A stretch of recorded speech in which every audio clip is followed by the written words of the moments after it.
हो गया हो गया। कि लोग इसके प्रति जागरूक हो।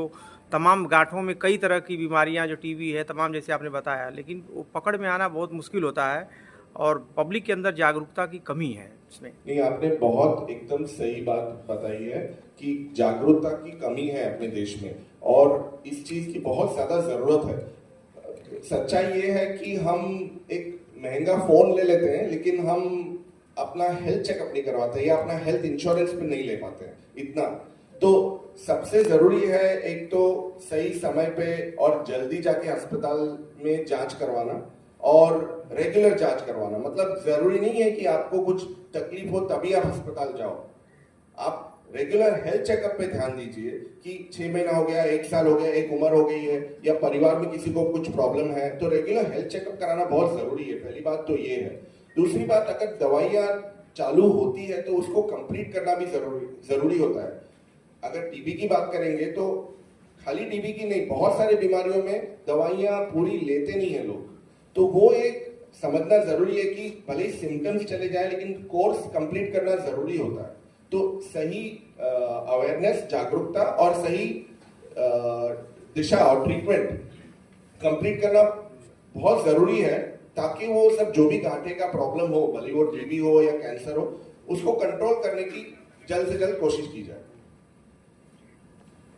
ये वाला थेरेपी यूज किया जाता है। तो it is B cell leukemias, B cell lymphomas, refractory, progressive. And what is the difference between CAR T cell therapy and other type of immunotherapy such as the T cell receptor therapy? Okay, so कैसा रहता है कि अपने जो ये जो cancer cells होते हैं या उनमें अलग अलग एंटीजन चेहरा होता है, सबका अलग अलग चेहरा होता है, उसको हम एंटीजन कहते हैं। तो कुछ कैंसर सेल में कुछ प्रकार के एंटीजन या चेहरा उनका स्पेसिफिक होता है कि वो चेहरे पे अगर हम आइडेंटिफाई करें तो वो ये वाला कैंसर है। तो उससे क्या होता है, उसके इंडिविजुअली चेहरे के खिलाफ अगर कोई दवाई दी जाए, उसको इम्यूनोथेरेपी में क्या होता है कि वो वाली चेहरे के खिलाफ एंटीबॉडीज जनरेट करे जाते हैं अलग अलग तरीकों से। तो उसी में टी सेल थेरेपी या इम्यूनोथेरेपी, इसके बहुत प्रकार होते हैं। इम्यूनोथेरेपी एक चीज नहीं है, बहुत सारे प्रकार है।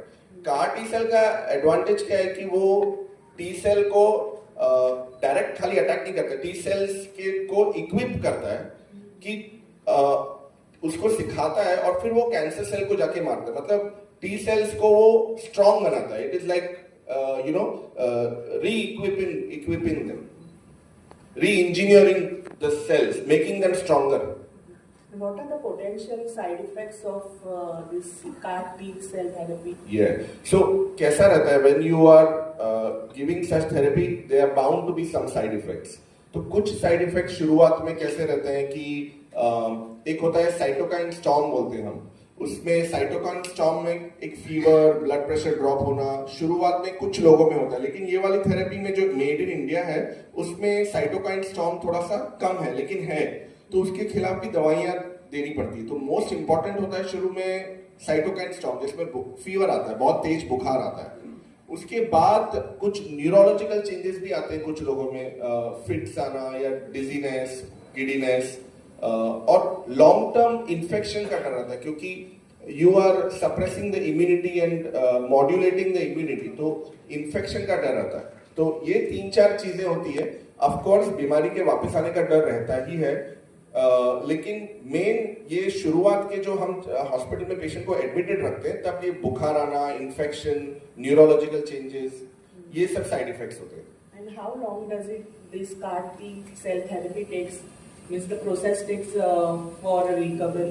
So recovery, there are two things. One is procedure. Procedure takes around 2 weeks. Recovery में समय लगता है. It might take months for the immune system to recover. Thank you, sir. क्योंकि अपोलो का इंफ्रास्ट्रक्चर ऐसा है, फैसिलिटीज ऐसी है, ब्लड बैंक इतना रोबस्ट है, जो इन्फेक्शियस डिजीज डिपार्टमेंट, आईसीयू, ये सब एक टीम बनाता है। अभी हम दोनों चेहरे दिख रहे हैं लेकिन हमारा पूरा टीम है, स्टाफ है। स्टाफ जो नर्सेज है वो खाली सेंट्रल लाइन डालने के लिए स्पेसिफिक नर्सेज होती है, तो रेडियोलॉजी डिपार्टमेंट है, तो एक इंफ्रास्ट्रक्चर बहुत ज़रूरी है ये सब चीज़ें करने के लिए। सर ऑपरेशन करा जाए तो उसका लगभग कितना खर्चा आता है, क्या बताएं? इसमें ऑपरेशन, ये वाली बीमारियों में ऑपरेशन नहीं होते, ये वाली बीमारियों में सर्जरीज नहीं होते, हम फिजिशियंस हैं तो कट वट कुछ नहीं होता।